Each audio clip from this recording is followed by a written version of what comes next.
Next chapter, trigonometric ratios. So far, we know how to find the trigonometric ratios of angles between 0 and 90 degrees. So if you have a triangle and you have an angle, and because it's right triangle, theta will be between 0 and 90 degrees.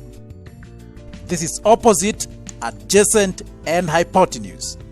Sin theta is equal to opposite over hypotenuse. Cos theta is equal to adjacent over hypotenuse, and tan theta is equal to opposite over adjacent. But perhaps you might have come across a question requiring the student to find the sine or cosine of an angle greater than 90 degrees, or even a negative angle, and you might have wondered, what's that? Well, it's possible. In this chapter, we are going to expand the definitions of trigonometric ratios to apply to every angle. We use a unit circle, and this is how we do it. Basically, we start with the Cartesian plane or the XY plane. We take one unit from the center to all axes, and then using this radius, we draw a circle. This is a unit circle, a circle with a radius of 1 unit. Unit means 1. So the XY axis divides the unit circle into 4 quarters called quadrants. The first quadrant is called A, second quadrant is S, third quadrant is T, and fourth quadrant is C. Some books may label them A, B, C, D, but ASTC is convenient for some reason I will tell you later. Angles in this unit circle are measured from the positive side of the x-axis. Angles measured anti-clockwise are positive. So this is positive 60 degrees. And this is positive 120 degrees. Angles measured clockwise are negative. So this is negative 50 degrees.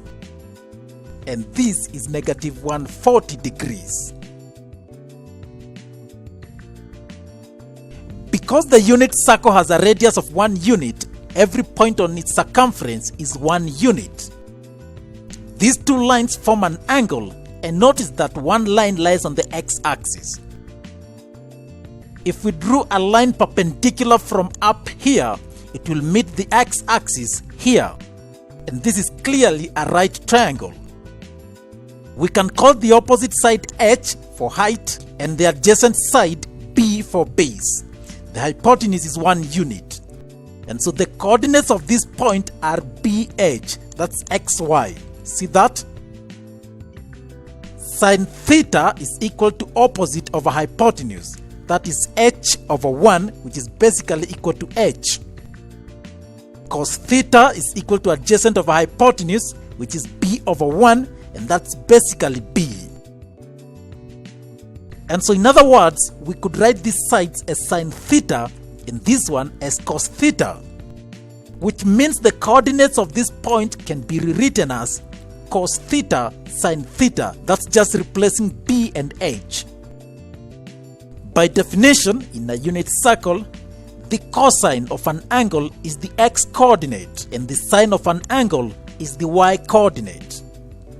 From this diagram, tan theta is equal to opposite over adjacent, which is equal to sin theta over cos theta. And this is not just math drama, it's so real. If you draw the unit circle on a grid, we can confirm this. And so this is the unit circle now on a grid. If you draw an angle of 60 degrees, let us find the trigonometric ratios. So what are the coordinates of P? If your 60 degrees is accurate, point P will have the coordinates 0.5, 0.87. We've said that in a unit circle, the coordinates are cos theta, sin theta. Check with your calculator if cos 60 is not 0.5 and sin 60 0.87. We've also said that tan theta is equal to sin theta over cos theta. 0.87 over 0.5 gives us 1.74. Again, confirm with your calculator if tan 60 is not 1.74. You will find it is.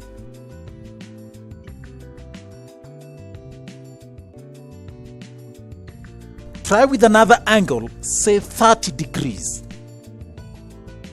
This time, the coordinates of P will be 0.87, 0.5. And for sure, cos 30 is 0.87 and sin 30, 0.5.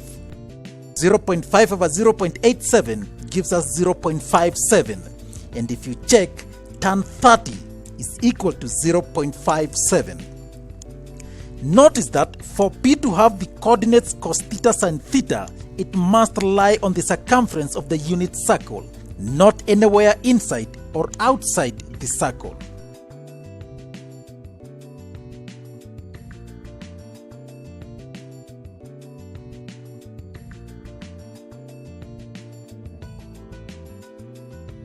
Next, angles greater than 90 degrees. Now, in the first quadrant A of the unit circle, the greatest angle is 90 degrees. If I drew an angle of 120 degrees, point P will now lie in the second quadrant S. Read the coordinates of point P. It's negative 0.5, 0.87. Using the universal coordinates cos theta sin theta, it means that cos 120 degrees is equal to negative 0.5 and sin 120 is equal to 0.87. Tan 120 degrees will therefore be 0.87 over negative 0.5, and that gives us negative 1.74.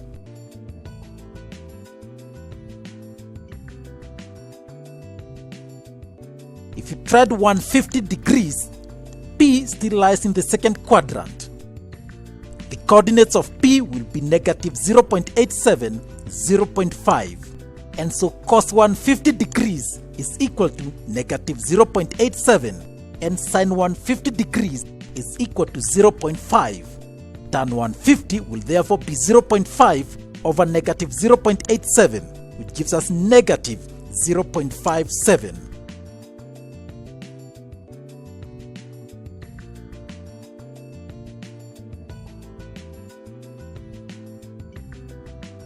How about 210 degrees?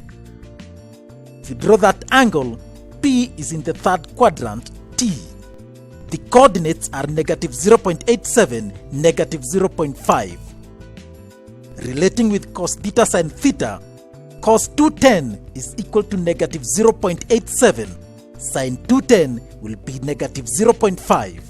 And so tan 210 will be equal to negative 0.5 over negative 0.87, giving us negative 0.57.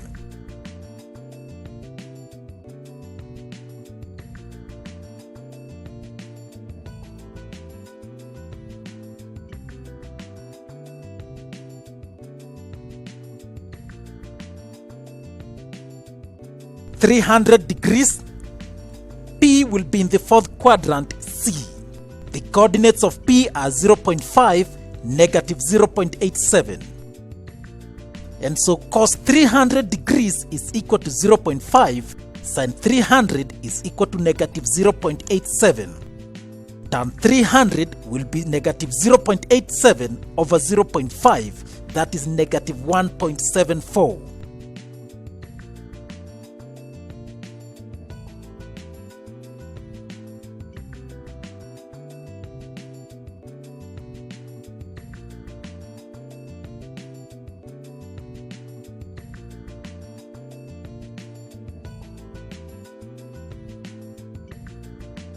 In quadrant A, sines, cosines and tangents were positive.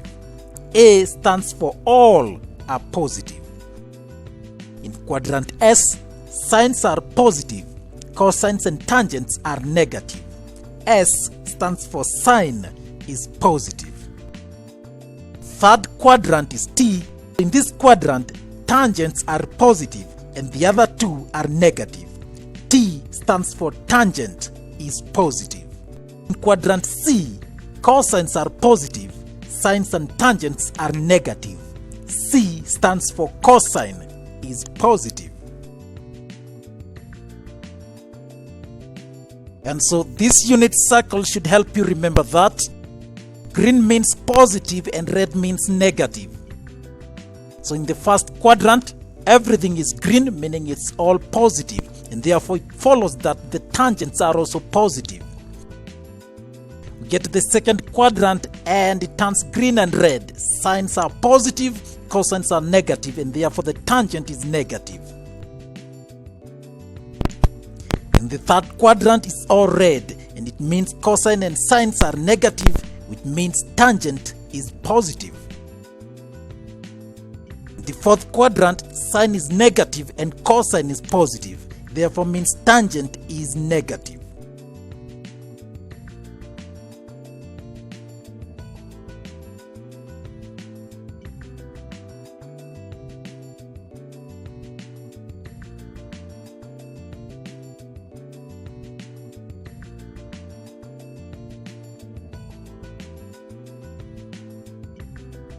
Moving on. Now, when you are required to find the ratios of angles greater than 90 degrees, you will not always have the unit circle. But here is how you get to know them. If you look at the trigonometric ratios we had, you notice there are ratios of 30 and 60 degrees. We are just playing with the negatives and positives. Every angle greater than 90 degrees has what you can call its equivalent acute angle. So the thing you need to know is, first of all, in what quadrant does that angle fall? And then you find the equivalent acute angle and get its trigonometric ratios. And you can now put the negative or positive depending on which quadrant you are dealing with. And so quadrant A has all angles from 0 degrees to 90 degrees. So all angles are acute angles, of course except 90 degrees. And all ratios are positive. By ratios, I mean sines, cosines, and tangents. Quadrant S includes angles greater than 90 degrees up to 180 degrees. So angles in this quadrant are obtuse. Given an obtuse angle theta, to find its acute angle equivalent, we do 180 minus theta. For example, find cos 130 degrees. To find the equivalent acute angle of 130 degrees, we simply do 180 minus 130. That gives us 50 degrees. So you find cos 50 from the tables or your calculator. It's 0.6428. But remember, in this quadrant, cosines are negative. And so cos 130 is equal to negative cos 50 and is equal to negative 0.6428. Quadrant T includes angles greater than 180 up to 270 degrees. And so all angles are reflex angles. In this quadrant, only tangents are positive. Given a reflex angle theta in this quadrant, the equivalent acute angle is given by theta minus 180 degrees. That's the opposite of quadrant S. For example, sine 245 degrees. The equivalent acute angle is equal to 245 minus 180, and that gives us 65 degrees. You find sine 65, and that is 0.9063. But in this quadrant, sines are negative, and so sine 245 degrees is equal to negative sine 65, and that is equal to negative 0.9060. Quadrant C includes all angles greater than 270 degrees up to 360 degrees. All are reflex angles. Given a reflex angle theta in the fourth quadrant, the equivalent acute angle is given by 360 minus theta. For example, cos 350 degrees. The equivalent acute angle of 350 degrees is 360 minus 350, and that is 10 degrees. You find cos 10 degrees, and that is 0.9848. Cosines are positive in this quadrant, and so cos 350 is equal to cos 10 and is equal to 0.9848.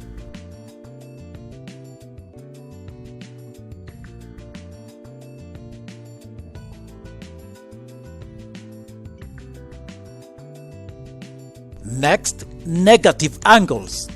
Negative angles are measured in the clockwise direction. From the unit circle, this is negative 60 degrees.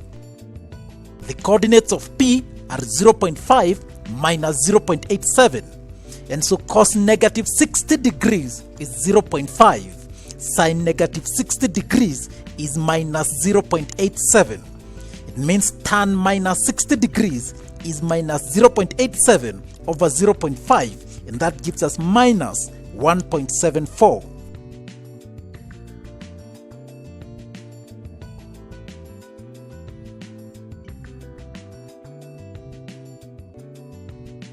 This is negative 240 degrees. Point P will now lie in the second quadrant S. Read the coordinates of point P. It's negative 0.5, 0.87. And so cos negative 240 is equal to negative 0.5. Sin negative 240 is equal to 0.87. Tan negative 240 will therefore be 0.87 over negative 0.5, and that gives us negative 1.74. And you can continue all the way up to the first quadrant.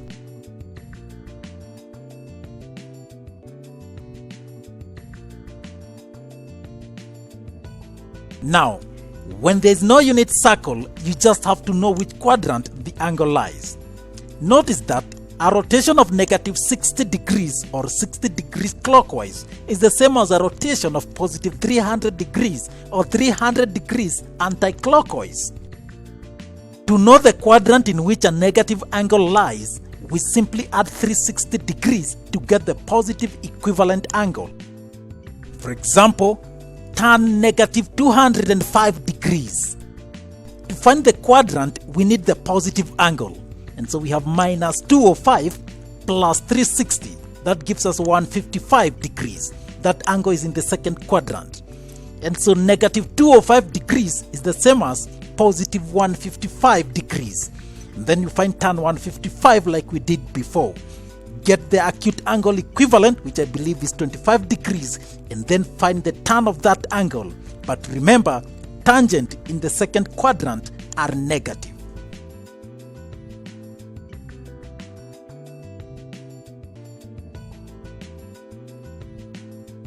Next, angles greater than 360 degrees. Now, consider an angle of 420 degrees. This includes a complete tan of 360 degrees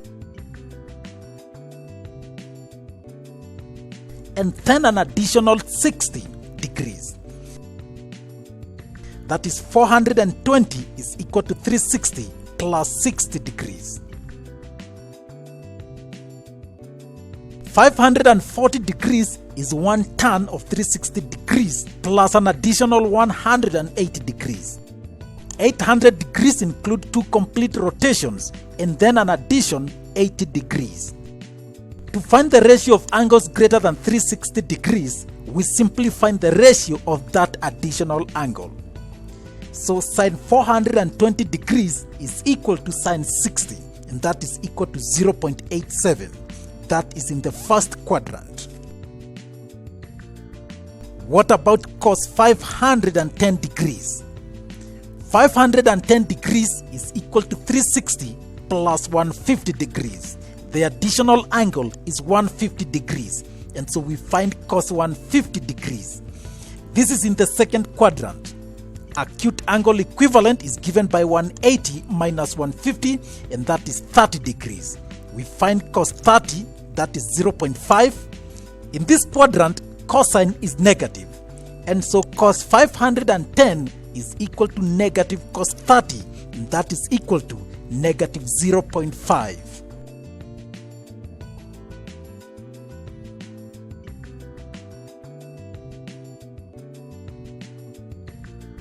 Next, finding angles when given the ratio. This is just the opposite of what we've been doing.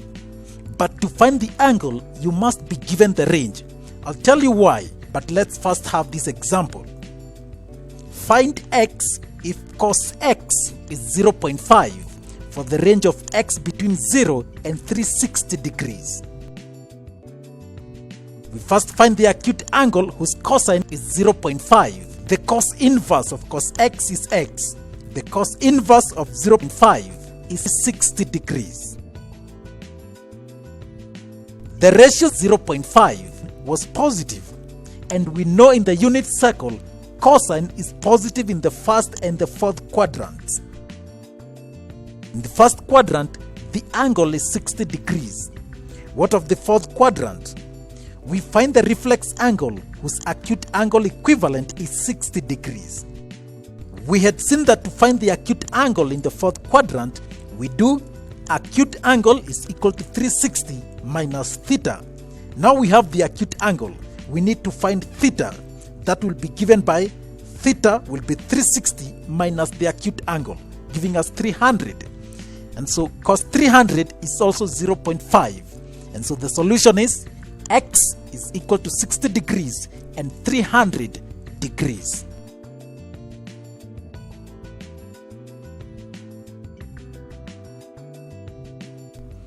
Another example, find x if tan x is equal to -1 for the range of x between 0 and 360 degrees.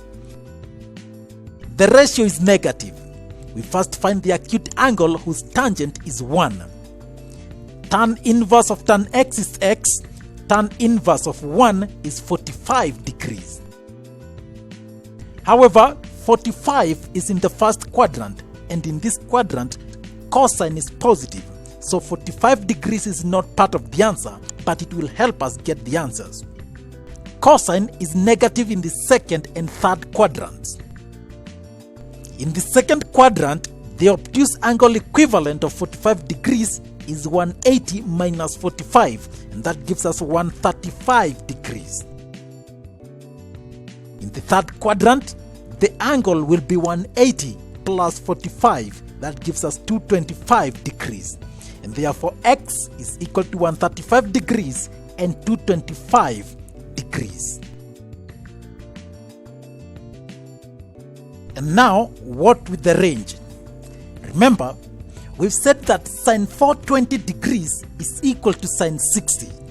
And so if the range also accommodates 420 degrees, it should be given for the ratio of sine 60 degrees. For example, find x if sine x is negative 0.87 for the range of x between 0 and 1080 degrees. We first find the acute angle whose sine is 0.87. Sine inverse of sine x is x. Sine inverse of 0.87 is 60 degrees. But we had negative 0.87. Sine is negative in the third and fourth quadrants. In the third quadrant, the reflex angle equivalent of 60 degrees is given by 180 plus 60. That gives us 240. So sine 240 is also equal to negative 0.87. Now, 60 degrees will not be part of our solution because that falls in the first quadrant, and yet in that quadrant, signs are positive. So we take 240 degrees. In the fourth quadrant, the reflex angle equivalent of 60 degrees is 360 minus 60, and that gives us 300 degrees. So we have the first two values of x, 240 and 300 degrees.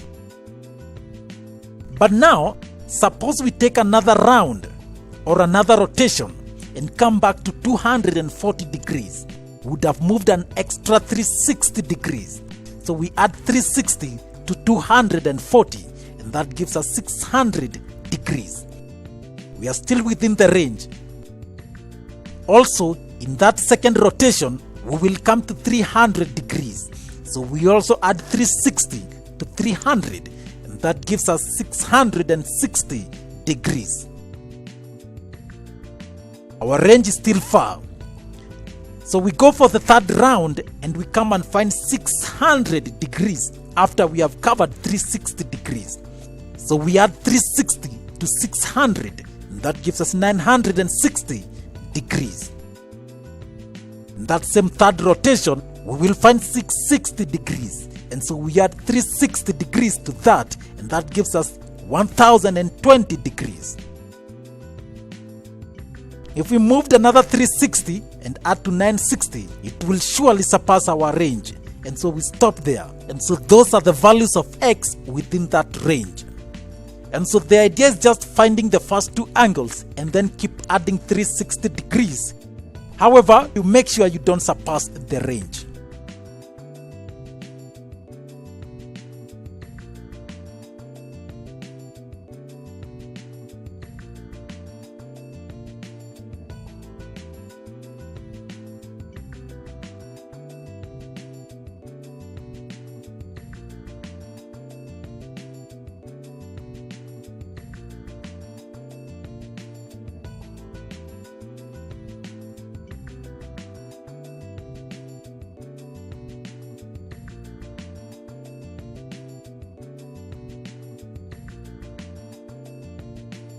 Next, the radian measure. Now, apart from degrees, angles can be given in a unit called radian. 1 radian is the angle subtended at the center of a circle by an arc whose length is equal to the radius of that circle. The angle theta radians is denoted by theta with a superscript c, where c stands for circular measure. The size of an angle in radian is the ratio of the arc length to the radius of the circle. And thus, angle in radians is equal to arc length over radius. And so if an arc AB subtends an angle theta at the center of a circle of radius r, then angle theta is equal to AB over r radians. Recall that the circumference of a circle is given by 2 pi r, and again a whole circle has 360 degrees. Therefore, the angle in radian in a circle is 2 pi r over r, which gives us 2 pi radians. This means that 2 pi radians is equal to 360 degrees. Pi radians is 180 degrees. And therefore, 1 degree will be equal to 180 over pi. Given that pi is 3.142, then 1 radian will be equal to 57.3 degrees. However, in most cases, we prefer to write the angle in form of pi. And that means 360 will be written as 2 pi radians, 180 degrees will be pi radians, 90 degrees is a half pi radians, 45 degrees is a quarter pi radians, and so forth and so forth.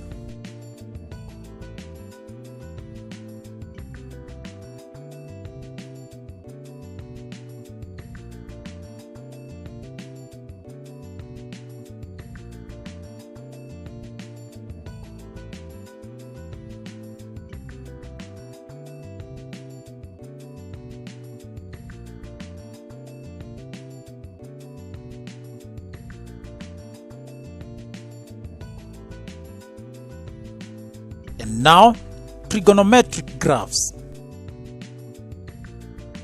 Now, the graphs of trigonometric equations, y is equal to sine theta, y is equal to cos theta, and y is equal to tan theta can be drawn by plotting the values of theta and the corresponding values of y.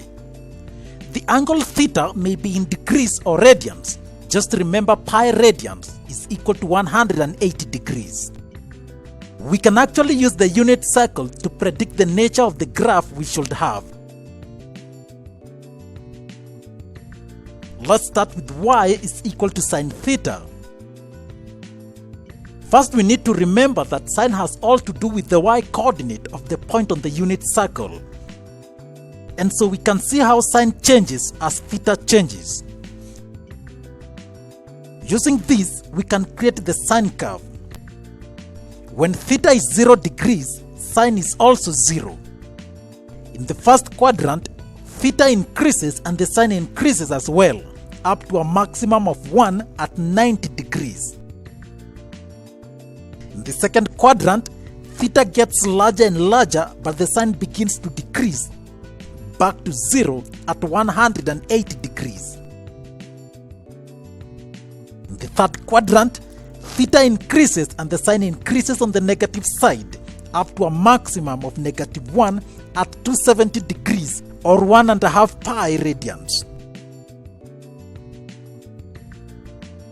And in the last quadrant, theta increases and the sign decreases back to 0 at 360 degrees or 2 pi radians.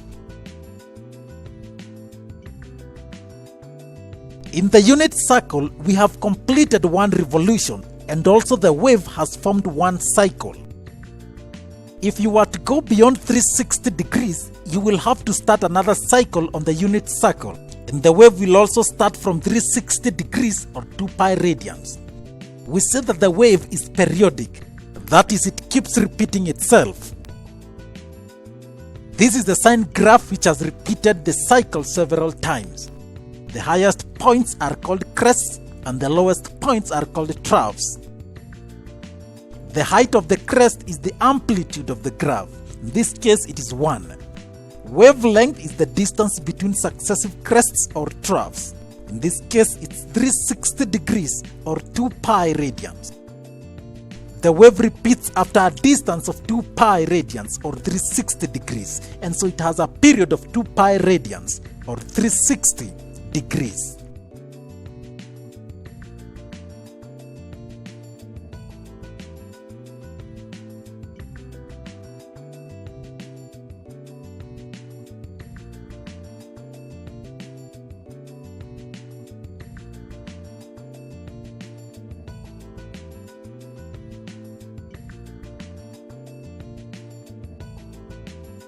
Now for y is equal to cos theta. In the unit circle, cos is the x-coordinate of a point on the unit circle. Watch that the green line tells us how the cosine is changing in the 4 quadrants as theta changes. With that, we can draw the graph. At theta is 0 degrees, cosine is 1. Cos 0 is 1. As theta increases in the first quadrant, cosine reduces up to 0 for 90 degrees.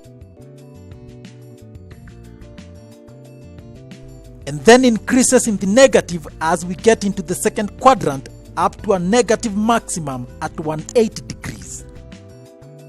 In the third quadrant, it decreases on the negative side back to 0 at 270 degrees. And then increases back to 1 at 360 degrees or 2 pi radians. And again, this is a complete cycle because we've gone a complete revolution on the unit circle.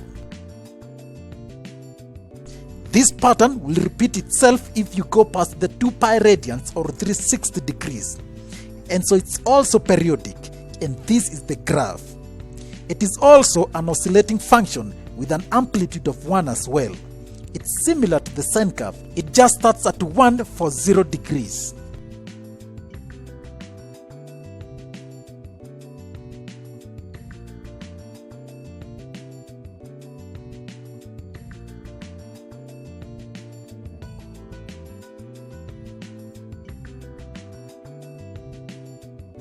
Now let us do y is equal to tan theta. And tan theta is different and actually quite funny.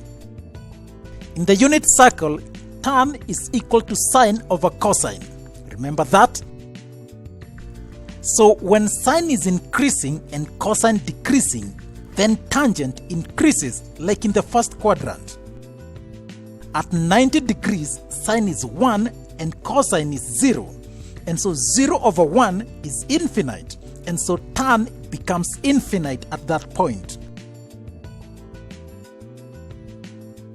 In the second quadrant, cosine starts increasing and sine decreasing, and so tangent decreases as well. At 180 degrees, sine is 0 and cosine is 1, and so sine over cosine is 0 over 1, which gives us 0.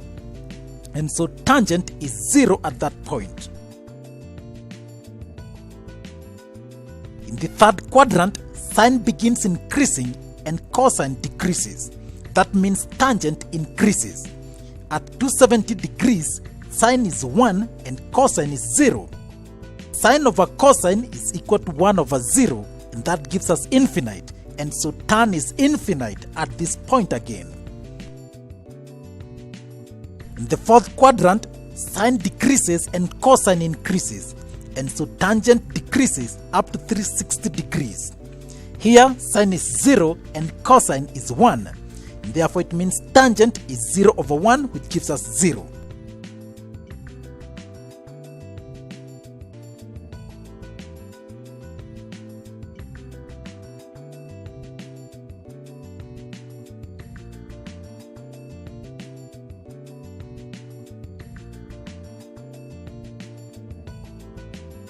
So on the graph, from 0, it increases infinite at 90 degrees, negative, negative, 0, increases infinite again, negative, negative, back to 0. So this is the weird graphs of the y is equal to tan theta.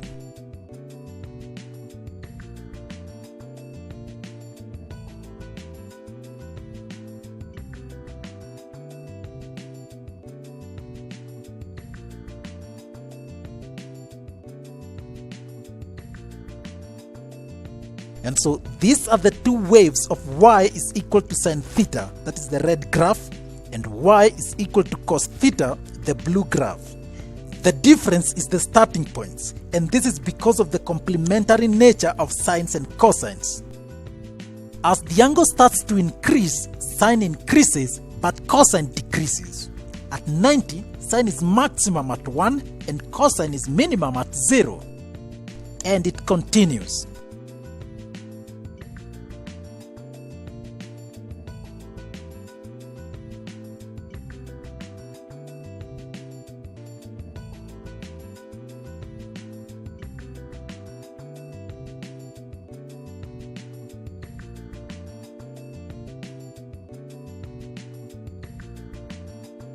Finally, the sine and cosine rules. So far, we know how to use trigonometric ratios to calculate the sides and angles of a right-angled triangle.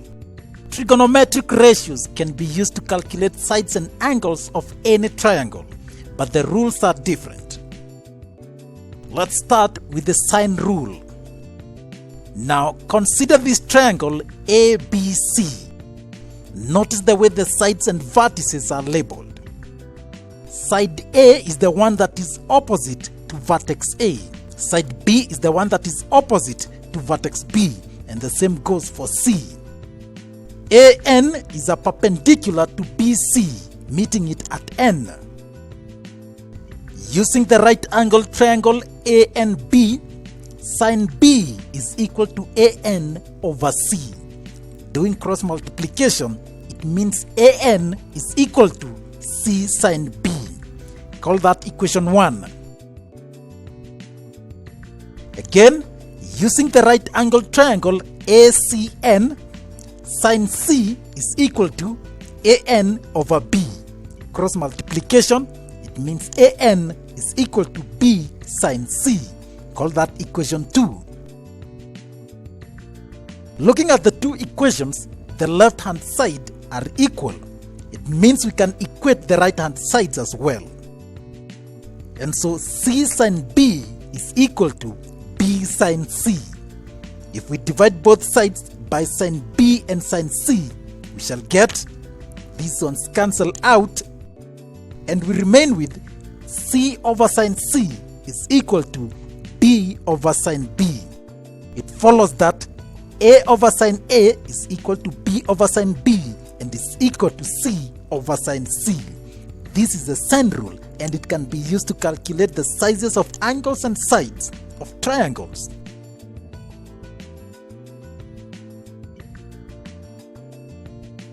Let's take an example.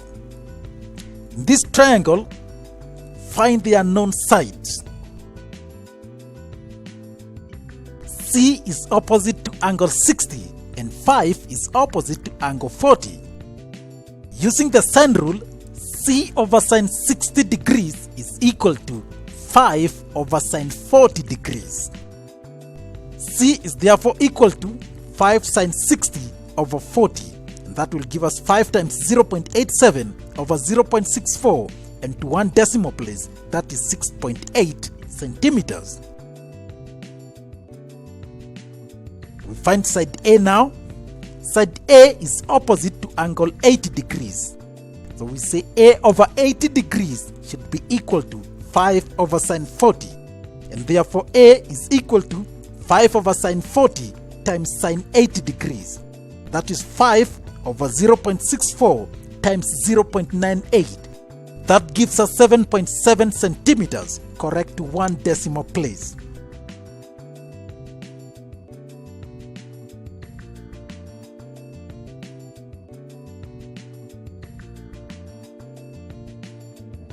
Further on, now consider this figure. The radius of the circle is r. BC is equal to A. AB is equal to C, and AC is equal to B. Sin theta is equal to a half A over R, because ON bisects BC at right angles. That is equal to A over 2R. Therefore, 2R is equal to A over sin theta. But then theta is equal to angle A. Because the angle subtended by a chord on the circumference of a circle is half that subtended by the same chord at the center of the circle. Therefore, 2R is equal to A over sin A. Similarly, it can be shown that 2R is equal to B over sin B, and is equal to C over sin C. And therefore, the sine rule can be extended as A over sin A is equal to B over sin B, and is equal to C over sin C, and is equal to 2R.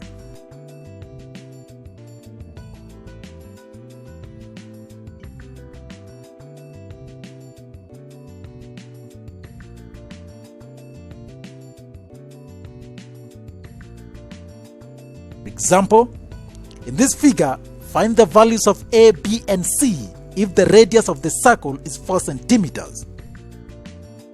Using the rule, A over sin A is equal to B over sin B is equal to C over sin C, and is equal to 2R. Using the extended sine rule, A over sin A is equal to 2R, so A over sin 60 should be equal to 8. A is equal to 8 times sin 60, and that gives us 6.9 centimeters. B over sin B is equal to 2R, so B over sin 80 degrees should be equal to 8. B is 8 times sin 80, and that is 7.9 centimeters. Finally, C over sin C is equal to 2R. C over sin 40 is equal to 8. C is 8 times sin 40, and that is 5.1 centimeters.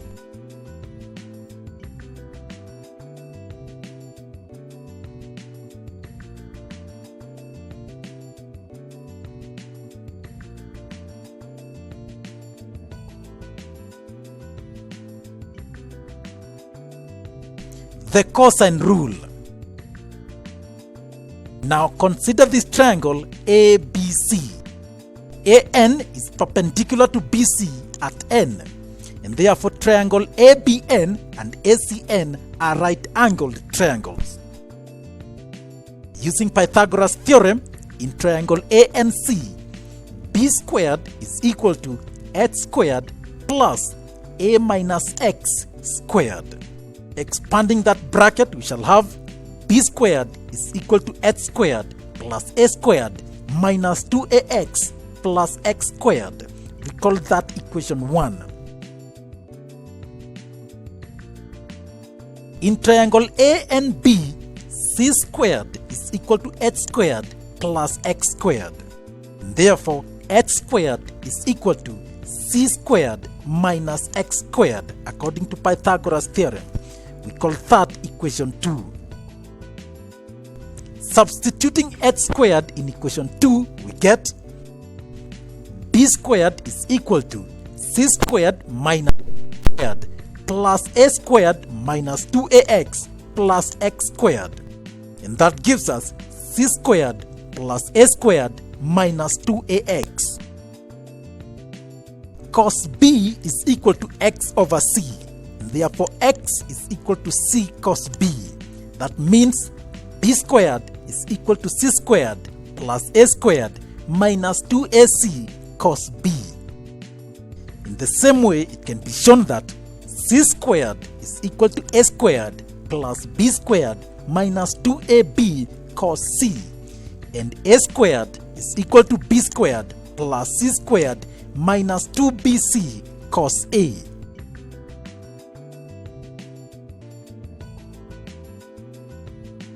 Let's take an example. Find the length of AB in this triangle. Using the cosine rule, we express the unknown side in terms of the other sides. And so c squared is equal to a squared plus b squared minus 2ab cos c. That is equal to 5 squared plus 6 squared minus 2 times 5 times 6 times cos 120. Cos 120 is equal to negative 0.5. Therefore, c squared is equal to 25 plus 36 minus 60 times negative 0.5. That gives us 61 plus 30. And given to 2 decimal places, that is 9.54 centimeters.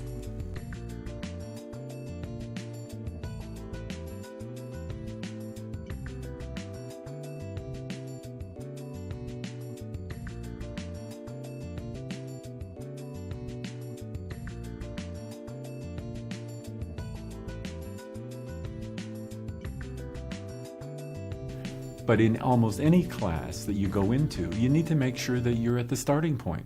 People come in with different backgrounds, different preparations, and so you're not all on the first day at exactly the same place. And so you can go on and learn math. You may need tutorials, you may need tutors, etc., to get your foundation solid so that you can build the next course on it. But math is not so complicated that most people can't learn high school math and certainly the introductory courses in university. If you want to go on and major in math or do honors in math or do a career in math, you really do need to be good at it. But I think too many people stop out too soon because they've had bad experiences. I think math teachers have a lot of responsibility for that. We haven't taught it so well. We haven't provided the resources that people need. And so I think if you need help, you need to get it, and you need to get it early. And you need to work at it.